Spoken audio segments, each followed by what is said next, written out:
All right, oops, didn't write it in the right place. Okay, so here's the question I'm going to do. I'm going to do 2j number 1 because my answer is wrong. Okay, 2j number 1. So this is the position function, and you're being asked to find the distance traveled over this time interval. So the first thing you need to do is find the velocity and find the, so let's find the velocity.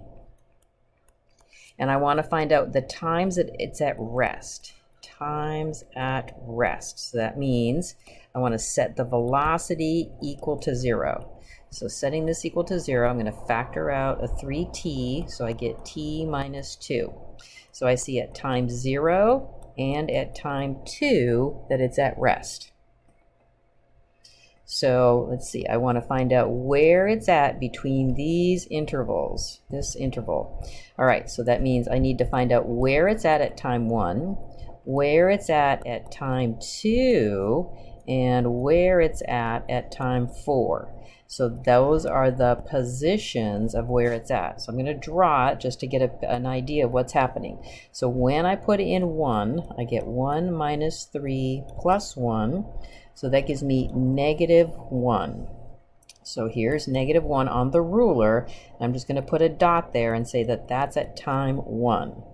So now I'm going to plug in 2 into the position function. So I get 8 minus 12 plus 1. So it gives me negative 4. No, 3. Yeah, negative 3. Sorry about that. Negative 3. Okay, so that's the position negative 3, and I'm going to put a dot above that, and that's t equal 2. Now I'm going to plug in 4. So when I put in 4, I get 4 cubed, which is 64, minus 3 times 16 plus 1. Let me get my calculator out, make sure I don't add wrong. So I get 64 minus 48 plus 1. That gives me 17. All right, so that means here's 17 on the number line, and that's when t equal 4. Okay, so the path of the particle is here to here and here to here. So the distance traveled between here and here is 2, right? That's a distance of 2. So distance.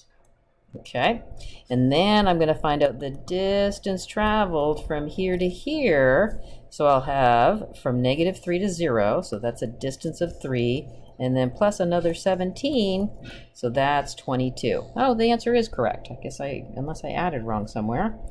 So, no, I think it is correct. All right, but that's a good problem to see.